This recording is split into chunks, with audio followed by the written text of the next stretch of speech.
ሩታ ሀብቴ አንተን ሽልጥልጥ የሆነ ወንድ ልክስክስ የሆነ ወንድ ሽንታም የሆነ ወንድ ፈርታ ከቤቷ ወጣ ጓደኞቿ ጋር ተደበቀች። ሌላ የምትለው ነገር የለም።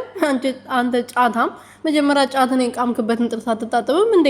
ከእሷ ጋር ከመነጋገር በፊት ማለት ነው። ጥርስን ተቦረሽ። እሺ መጀመሪያ ምን ይመስላል? በእናታቸው ሩትዬ የአቤል የሚባለው ልጅ ፈርታ ጓደኞቿ ጋር ሄደች። አረ የሚመስል ድራማ ስራ ተወግተው ቢያንስ እኮ ተቀባይነት ያለው ድራማ ቢያንስ የሆነ ለእይታ ራሱ የሚመች ድራማ ብትሰራ ጥሩ ነበረ። የሆነ ደረጃ ደግሞ መውረድ ዛሬ ነው እንደ የተማርከው። እንግዲህ አቤል አብርሃምና ሄርሜላ በጣም ይፋቀራሉ፣ በጣም ይዋደዳሉ። የልጁ እናት ሆናለች። ስለዚህ አብርሃም ከሄርሜላ ጋር ነው መሆን የሚፈልገው። ሩቲና ኤፍሬም ደግሞ የአብርሃምና የሄርሜላን ህይወት እየበጠበጡ ነው ብሎ እንግዲህ አካኪ ዘራፍ ሀገር እያዝልኝ ይለቀቅልኝ እያለ ነበር። ይሄ ጫታ ማለት ነው።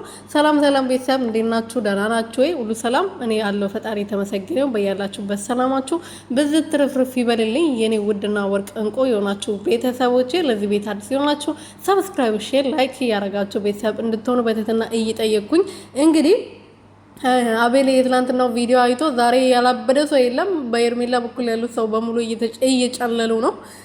ሩትዬ ደግሞ እንደዚህ ስታንጨረጭሪያቸው ነው ደስ ነው የሚለን። ሁሉም ፈርቷል። በቃ አብርሃም ወደ አንቺ ይመለሳል በማለት እንቅልፋቸውን እያጡ ነው። አይ